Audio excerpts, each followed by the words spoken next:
ပြည်ထောင်စုနယ်မြေနေပြည်တော်လယ်ဝင်းမြို့နယ်လူဝင်မှုကြီးကြပ်ရေးနှင့်ပြည်သူ့အင်အားဝန်ကြီးဌာနမြို့နယ်ဦးစီးမှုရုံးမှနိုင်ငံတော်အစိုးရရဲ့ရက်တရားလာမင်းစီမံချက်ဖြင့်နိုင်ငံသားစီစီကပ်ပြားနဲ့ UID ထုတ်ပေးခြင်းလုပ်ငန်းဆောင်ရွက်နေမှုကိုတွားရောက်ကြည့်ရှုအားပေးပြီးနိုင်ငံသားစီစီကပ်ပြားများနဲ့ UID တို့ကိုပြည်သူများထံပေးအပ်ခဲ့ပါတယ်။ဆက်လက်ပြီးလယ်ဝင်းမြို့နယ်ဝက်ကမှုကျေးရွာရှိလယ်မြေမှာစက်မှုလယ်ယာဦးစီးဌာနအမှတ်49စက်မှုလယ်ယာစခန်းမှ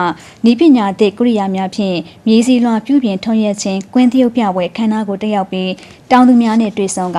စနစ်ကျလယ်ယာမြေများဖော်ဆောင်နိုင်ရေးတို့ကိုပြောကြားပါတယ်။အဲဒီနောက်နေပြည်တော်ကောင်စီဥက္ကဋ္ဌသည်ဤပညာသစ်ကိရိယာများဖြင့်မြေစီလွှာပြုပြင်ထွန်းရက်ခြင်းကွင်းသရုပ်ပြနေမှုနဲ့2025-2026ခုနှစ်နွေစပါးစိုက်တောင်သူများအားယူရီးယားမြေဩဇာများရောင်းချနေမှုကိုကြည့်ရှုအားပေးခဲ့ပါတယ်။ဆက်လက်ပြီးပြည်မနာမြို့နယ်စိုက်ပျိုးရေးမွေးမြူရေးနဲ့ဆယ်မြောင်းဝင်ကြီးဌာနစိုက်ပျိုးရေးဦးစီးဌာနဥယျာဉ်ချမ်းဟင်းသီးဟင်းရွက်နဲ့အပင်စီဝနည်းပညာဌာနခွဲ GAP Model Farm ကိုတွားရောက်ပြီးငွေနှင်းမူနဲ့အခြားသီးနှံများစိုက်ပျိုးထားရှိမှုကိုကြည့်ရှုစစ်ဆေးခဲ့ကြောင်းသိရှိရပါတယ်ရှင်။